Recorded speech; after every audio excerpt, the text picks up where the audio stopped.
Monday. I hope everybody is coming back off of Father's Day weekend feeling rejuvenated and stoked. And I got to tell you, it's kind of funny. Last week, my partner on my coaching company and I were talking, and she writes a Sunday night email to many of our members. And she asked me if I kind of tried to correlate her Sunday night emails with my Monday morning motivations. And funny enough, I don't, but our lives seem to often be in sync. Seems to kind of be like the thing that God does for us. And hers last night was just about if you're feeling overwhelmed. And so I got to tell you, I am feeling super overwhelmed this morning, but in a little bit of a different capacity. I am just feeling so overwhelmed with gratitude. I am so thankful. I had to be a little bit real and raw and honest. For many, many years, I struggled with a fear of death. It was just overpowering. It would just come on, especially in the later evenings. I had very weird triggers, Johnny Carson being one of them, that would just send me into kind of a panic where I would just stew and not understand and question why things happened. And over the years and learning to turn to God and not everything but Him, I worked my way through that. But I kind of had a little bit of a moment last night. And I'm really thankful for it because I have found myself drifting from a place of gratitude.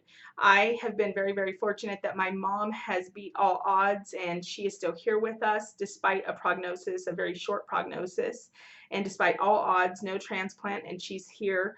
My son has continued to beat his prognosis of 5 years, and this weekend, my son was going through a little bit of a hurdle that he had to get over, and there was just some different stuff going on. And last night I just took a minute and I realized how it like hit me overwhelmingly at night that I'm not doing a good job protecting my boundaries.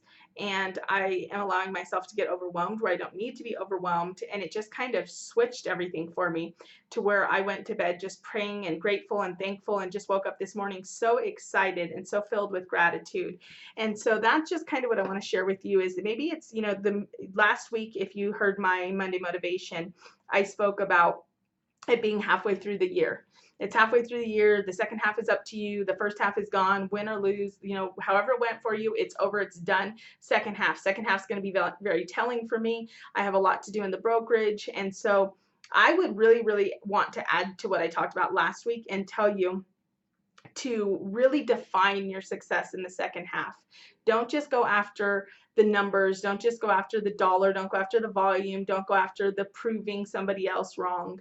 Go after your success. And so, for me, that's going to be putting my family first on my calendar, having set hours, set expectations. Another thing that one of my team members, which happens to be my mom, was going through last week is she had a C buyer who she had done everything right for, just completely out of nowhere kind of say, you know what, I'm tapping out and I don't want to work with you.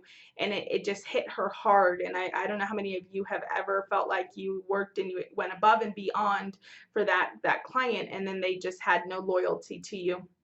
And that's because the protection of where the boundaries of where your clients are coming from is out of whack. So if you are getting a lot of C buyers, you're inevitably going to have that feeling of burnout, that feeling of lack of loyalty, of pushing so hard to only have them not appreciated, and working to exceed expectations to feel like you just continually fall short. So for me, some big things I want to do is help my team to get more A buyers so that they don't have that feeling. I want to protect my family time. I want to be present and off of this horrible thing here when I'm with my family.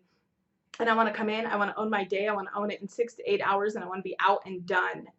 So I'm excited for the second half. I hope you are too. But today, dig deep, find your why, revisit your why, understand your why, define your why, protect your why. Protect your why. I bet you that if I was going to say to each of you what was your why, I promise you it's probably someone and not something. And I bet you that if I was to ask you the number one thing out of whack, most times it's going to be that why, the boundaries around that why. So I'm encouraging you this week to dig deep, set the plans for your third quarter, your second half of the year, third quarter, and know your why, protect your why. All right, let's get excited. Let's kill it.